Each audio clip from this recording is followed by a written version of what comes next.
अस्सलाम अलैकुम व रहमतुल्लाह व बरकातुहू। अल्हम्दुलिल्लाह, आज के इस मुख्तसर वीडियो में हम पाराचनार के मसले पर गौर करेंगे जो हालिया दिनों में इंसानी हुकूक और फ़िरका वाराना मसाइल की वजह से नज़र में आया है और इस्लामी तालीमात के मुताबिक इसका हल वाज़े करेंगे।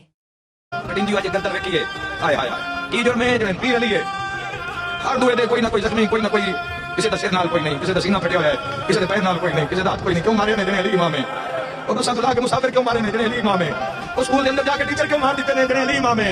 तो रो न रो, तेरी मर्जी की गल सोचा जिंदा मेरे को इस टाइम कोई नहीं। अली इमाम होवे ते दुनिया इतना मार दी है ते जे प्यो दा ना अली होवे।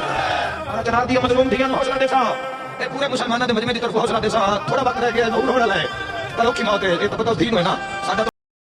इब्तिदा बिस्मिल्लाह अर्रहमान अर्रहीम। अस्सलाम अलैकुम बहनों और भाइयों। पाराचनार पाकिस्तान के खैबर पख्तूनख्वा के कबायली इलाके में वाक़ है और अपने मुंदरजे झैल तमाम हिस्सों के बावजूद मुश्किलात का शिकार रहा है। उम्मीद है कि आप मेरी ये कोशिश करीब बाज लाएंगी। मसले की तफसील। तो फ्रेंड्स, ये लड़ाई पाराचनार के इलाके बुशहरा से शुरू हुई है और ये लड़ाई अली कुंजई, अली मंगल, तरी मंगल और मकबल के इलाकों तक जा पहुंचे जो अफगानिस्तान के करीबी इलाके हैं। तो पहले इस लड़ाई की वजह हम आपको बताते हैं। ये पाराचनार एक इलाका है पाकिस्तान का। ये एक बहुत ही खूबसूरत इलाका है। ये अफगानिस्तान से तीनों तरफ से घिरा हुआ है। इसमें तो फ्रेंड पाराचनार के अपर कुरान में ज़्यादातर शिया पॉपुलेशन आबाद है और इसकी लोअर कुरान में ज़्यादातर सुन्नी और अहले हदीस के लोग शामिल हैं। आज से तकरीबन 100 साल पहले जब अंग्रेज़ हुकूमत यहाँ पर आई थी तो उन्होंने FCR का कानून नाफिज किया, लेकिन ये एक देहाती जगह है, एक कस्बा है, तो इसी वजह से यहाँ पर फैसले जरगे करते हैं। तो यहाँ पर ज़मीन की तकसीम का फैसला भी जरगे करते हैं। यहाँ पर ज़मीन का हिसाब इस तरह से लगाया जाता है जो जिसके बावजूद की ज़मीन आगे उसी के इलाकों दी जाती है। तो जब 2017 में फाटा के हिसाब अलग किया गया तो इस वक्त ये लड़ाई शुरू हुई। उस वक्त ये मसाइल पैदा होना शुरू है कि जब शिया और अहले सुन्नी लोग जब आपस में लड़ाई झगड़ा करने लग पड़े कि ये ज़मीन उनके हिस्से में आती है और ये ज़मीन उनके हिस्से में, इस तरह ये लड़ाई होना शुरू हो गई। तो बेसिकली ये लड़ाई चलती रहती है। ये पिछले साल भी ऐसा ही हुआ था। पिछले 20 से 30 साल देख लें, हर साल इनकी कोई ना कोई किसी ना किसी वजह से लड़ाई होती है। पस मंज़र। पाराचनार एक खूबसूरत और अहम इलाका होने के बावजूद संगीन मसाइल से दोचार है जिनमें फ़िरका वाराना इख्तिलाफ़ात और मुआशरती मुहासरा शामिल है।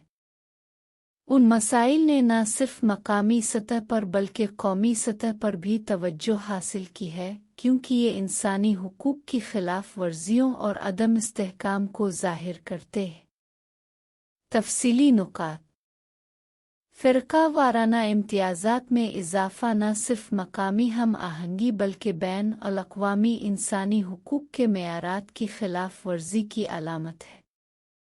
ये इम्तियाज़ात मुख्तलिफ तबक़ात के दरमियान फ़ासले बढ़ाते हैं और मुआशरती इस्तेहकाम को ख़तरे में डाल देते हैं।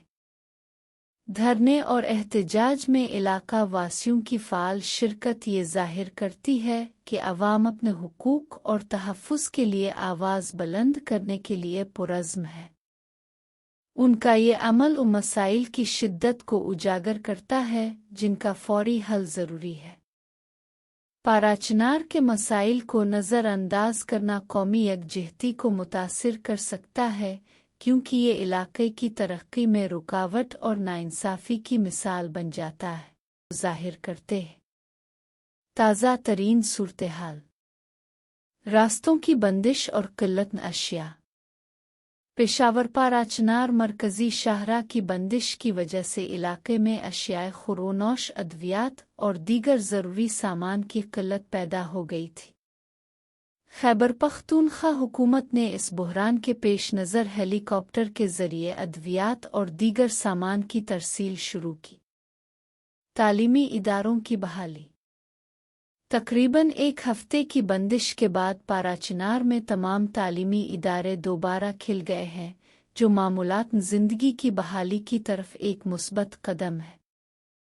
मुआहदा करम में काम के लिए ग्रैंड जिरगा मुनक़िद हुआ जिसमें ज़्यादातर निकात पर इत्तफ़ाक़ राय हुआ लेकिन हतमी फ़ैसला ना हो सका। एक फ़रीक़ ने मुआहदे पर दस्तखत कर दिए जबकि दूसरे फ़रीक़ ने तहफ़्फ़ुज़ात का इज़हार किया। علی افضل بتائیے گا کیا صورتحال رہی ہے ان دنوں میں جب دھرنا رہا ہے، کشیدہ صورتحال تھی پارا چنار میں، اب بالآخر ان معاہدہ طے پا گیا ہے؟ گرینڈ امن جرگہ کی جانب سے مذاکراتی عمل جاری تھا اور بالآخر آج کوہاٹ میں ہونے والی امن جرگہ میں امن معاہدے پر دستخط ہو گئے ہیں۔ پریکین کے 45 افراد نے امن جرگہ معاہدے پر دستخط کیے۔ تھوڑی دیر پہلے جرگہ ممبر سید رضا حسین اور لائق اور غذائی سے میری بات ہوئی، ان کا کہنا تھا کہ اب چونکہ امن معاہدہ ہو گیا ہے اور باقاعدہ پیداوار کے قیام کے حوالے سے اور راستے کھولنے کے حوالے سے ابھی GOC 9 ڈویژن کے ساتھ ان کی تفصیلی میٹنگ ہوگی، جس میں راستے کھولنے اور دیگر مسائل کے حوالے سے اقدامات اٹھائے جائیں گے۔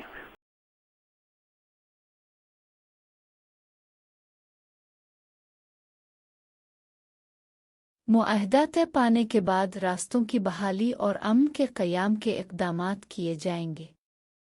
اسلامی نقطہ نظر، قرآن کی تعلیمات، والات فرقاوا العمران 103 اور تم آپس میں تفرقہ مت برتو۔